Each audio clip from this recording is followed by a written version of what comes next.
Good day everyone. I am Johanna Fenabrete and I am from Our Lady of Fatima University, Pampanga from BSN M2A. So today, we will demonstrating of transferring the patient from bed to chair. So first, we will review the patient chart. This helped me to plan safe transfer. So now I will perform the hand hygiene, and if PPE is needed.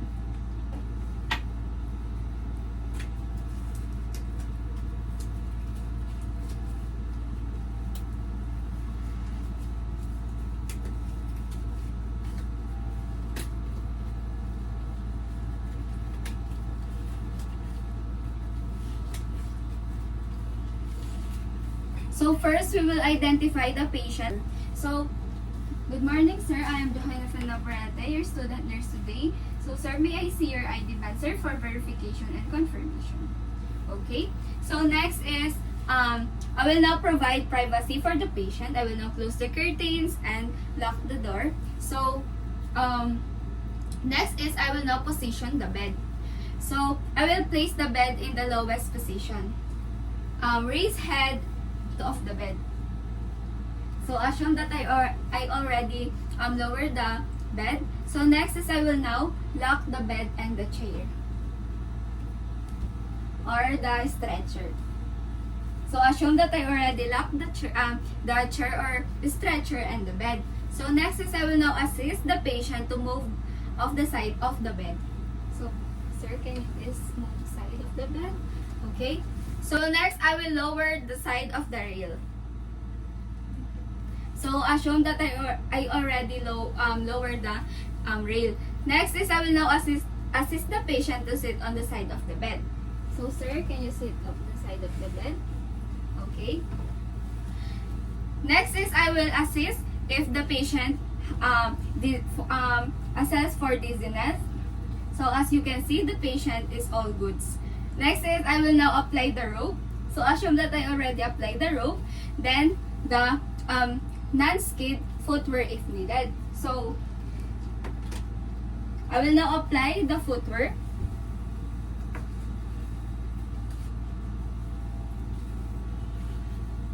Next is, I will now apply the gait belt to the patient. Okay. So, next, I will now position myself correctly. Then, I will now move the patient to the edge of the bed. Can you please? Okay. So, next is, I will now assess the patient to stand. So, of the count of the 3, I will transfer the patient to the stretcher or the chair. So, sir, 1, 2, 3. Okay. Next, I will now ensure the comfort and the safety. Now is I will assess the patient alignment and comfort and remove the gait belt and the blanket.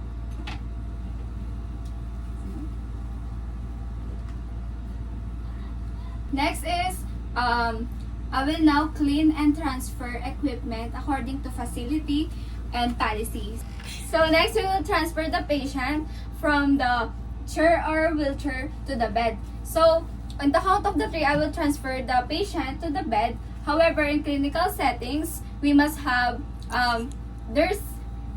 assistant nurse to guide me to transfer the patient to the bed. So sir, I will now place the belt to the patient, and I will now count of 3, then transfer the patient to the bed. 1, 2, 3.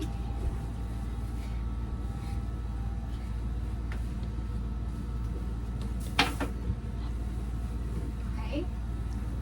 Then I will place the blanket to the patient.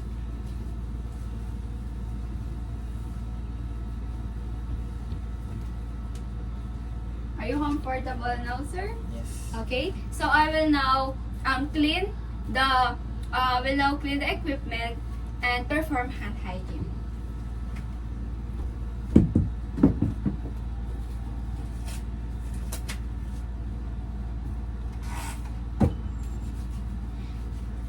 So this includes my demonstration in transferring the patient from bed to chair and chair to bed. So that's it. Thank you.